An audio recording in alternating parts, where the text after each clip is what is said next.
Bonjour et bienvenue dans Le Grand Manqué, l'émission qui aborde la culture indépendante à travers le prisme du mauvais genre, souvent du décalé, de l'étrange, ou tout simplement ce que j'ai trouvé pertinent à vous présenter. On se retrouve pour un journal d'actualité culturelle, un moment où je choisis des œuvres culturelles que je trouvais pertinentes, qui sont sorties dans le mois, et dont j'ai envie de vous parler.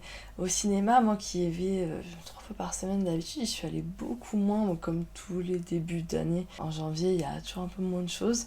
Il y a un film dont on n'a pas assez parlé, je trouve, qui s'appelle Next Door, d'un réalisateur qui s'appelle Daniel Brühl. Je le prononce très sincèrement sûrement mal. Et du coup, c'est son premier film réalisé. C'est un acteur que j'aimais bien. Du coup, j'avais envie d'aller voir ce que ça donnait. Et c'est lui le rôle principal. Je raconte le tout début. En gros, on est en train de suivre un personnage, qu'on sent que c'est un acteur, qui, du coup c'est Daniel Brühl, qui est en train de se pomponner un peu, on le sent très hautain. Assez rapidement, on se rend compte qu'il s'appelle Daniel. C'est bon, peut-être que voilà. Et assez rapidement, on se rend compte qu'on va jamais bouger d'ici parce que c'est un huis clos. C'est vraiment une petite, je vais pas dire pépite. Vraiment, c'est très très chouette. Bon, les huis clos, quand ça fonctionne bien, forcément, c'est toujours cool.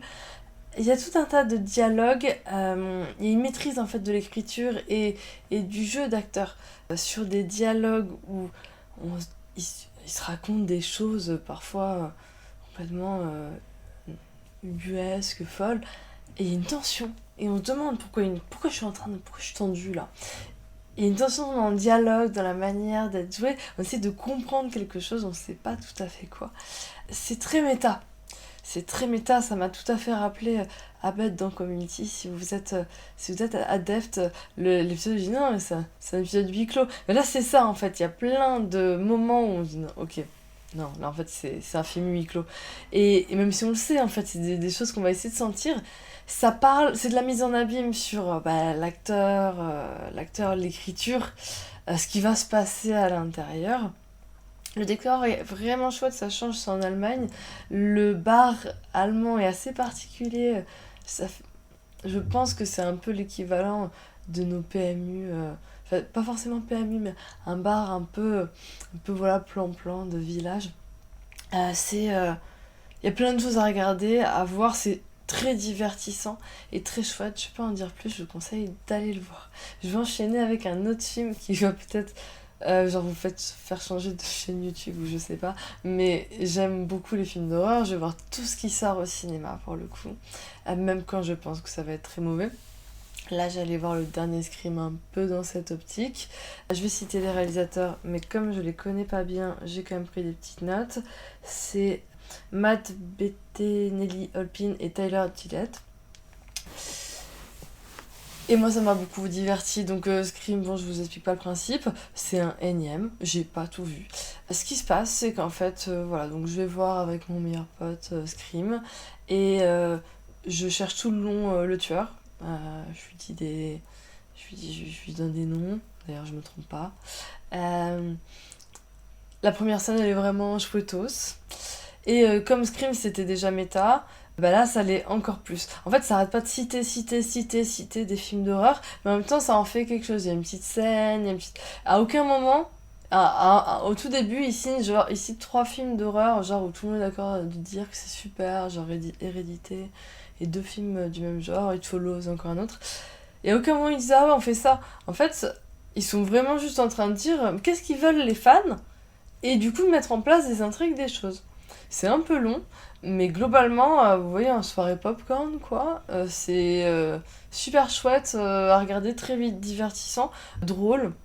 Les acteurs sont chouettes. Voilà, c'est du bon film popcorn qui fait pas très peur, même s'il y a quelques petits jumpscares. Mais je trouverais ça dommage de le louper. Bon, moi, j'en loupe pas un, vu que je vais tous les voir au cinéma.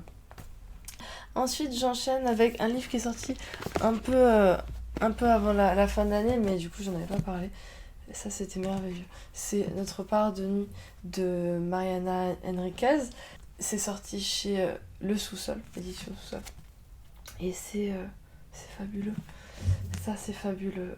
C'est une histoire. gothique à souhait.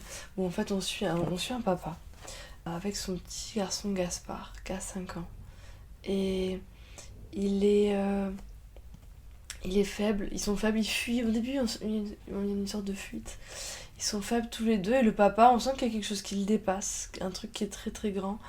Et du coup, il s'attache à aider Gaspard aux petites choses du quotidien. Il faut absolument qu'il apprenne à nager. Donc du coup, paf, ils vont dans un lac, ils s'arrêtent avec leur voiture.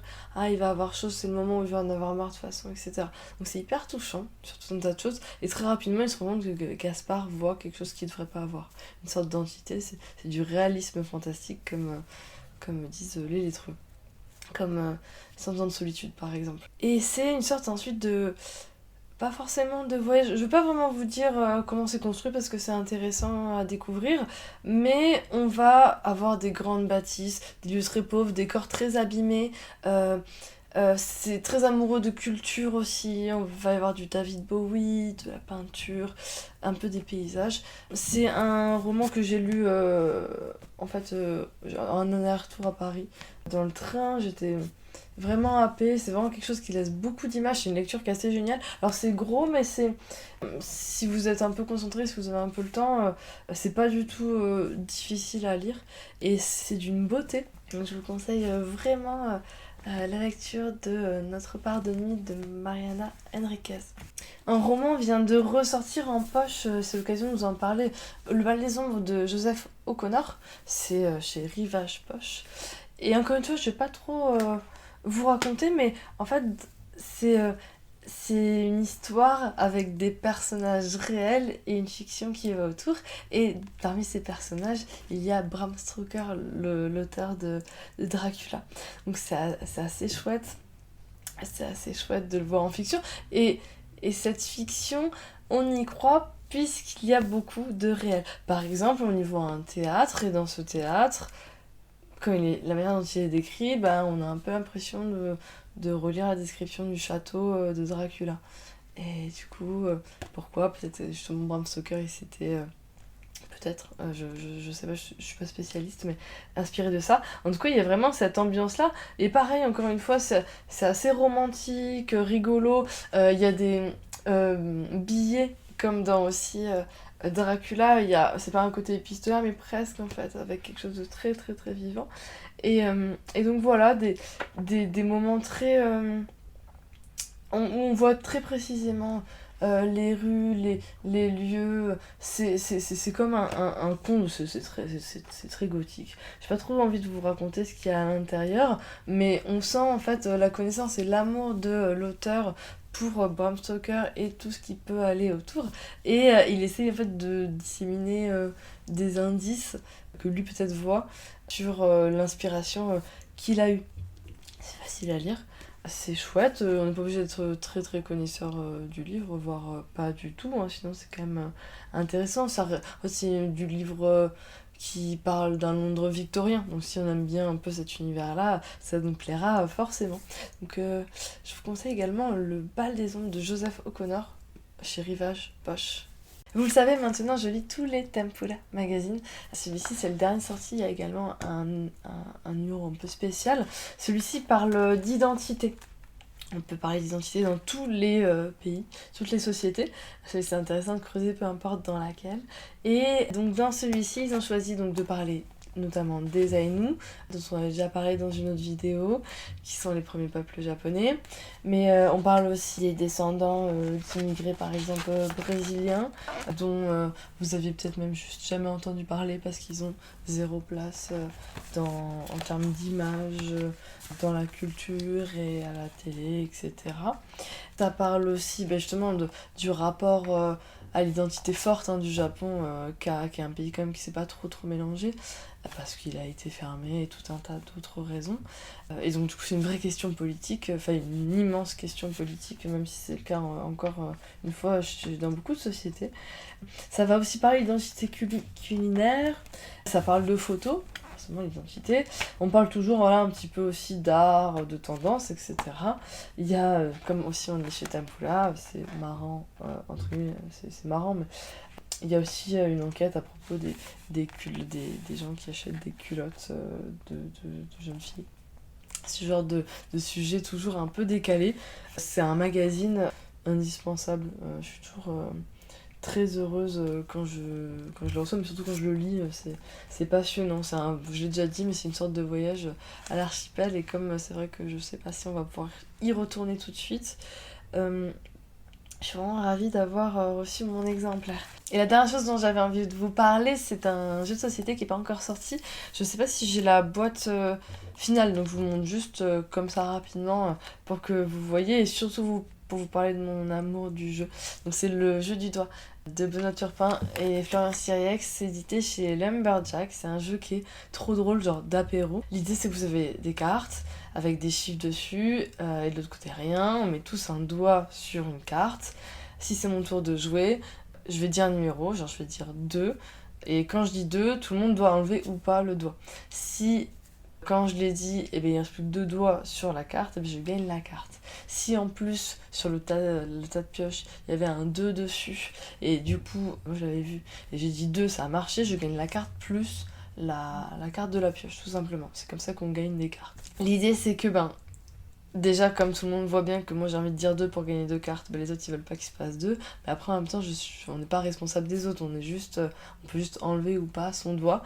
Et le but du jeu, c'est essayer de comprendre ce que vont dire les autres. Et pourquoi c'est cool? Parce que cette partie-là, d'essayer de comprendre ce que vont dire dire les autres et donc de ce que pensent les autres, ça ressemble un petit peu à The Mind pour moi. Et je sais pas si vous avez déjà joué ou c'est un jeu où on essaye d'avoir une sorte de cohésion cognitive. C'est vraiment hyper drôle. J'aime énormément ce jeu. Il y a des gens, quand on joue avec eux, on est des sortes d'âmes sœurs parce que justement on se comprend si bien. Et là il y a un côté pareil, quand on a l'impression de comprendre les autres, c'est très très marrant. On peut aussi jouer sans trop se prendre la tête. C'est des parties de 10 minutes, il y a des petits pouvoirs, il y a des choses. C'est trop drôle. Du coup, j'ai la chance de l'avoir eu en avance et j'arrête pas d'y jouer. Je trouve que c'était la bonne idée du jeu à inventer, même si mon truc c'est beaucoup plus les gros jeux de gestion de cartes, etc. Et voilà, c'est mon coup de cœur jeu de société. J'avais très envie de vous en parler. J'ai de la chance de l'avoir en avant-première. J'espère que vous y amuserez vous aussi. N'hésitez pas à me dire ce à quoi vous avez joué, ce à quoi vous vous êtes amusé en lecture, en BD, en cinéma, en exposition. J'ai vu l'exposition Vianne Meyer à Paris, c'était génial. Pas forcément l'exposition, mais alors voir ses photos, c'était vraiment fabuleux. Moi, je suis au théâtre, j'ai vu des trucs pas moins bien, donc j'ai pas trop envie de vous en parler. Et voilà, l'idée c'est vraiment discutons culture. Le top serait même de faire des gros clubs de discussion. C'est quelque chose que je voulais faire avant le Covid. Vous pouvez me retrouver sur les réseaux, le Grand Banquet de Lola, sur Facebook et Instagram, pour discuter de tout ça. Je des conseils de trucs pas aussi nouveaux, pas récents, pas forcément, sur ces réseaux-là. Il y a mon Utip, pareil, c'est le Grand Banquet. Il y aura bientôt une vidéo avec un invité sur un thème précis. J'en dis pas plus. En attendant, je vous dis à très bientôt en commentaire et sur les réseaux. Salut!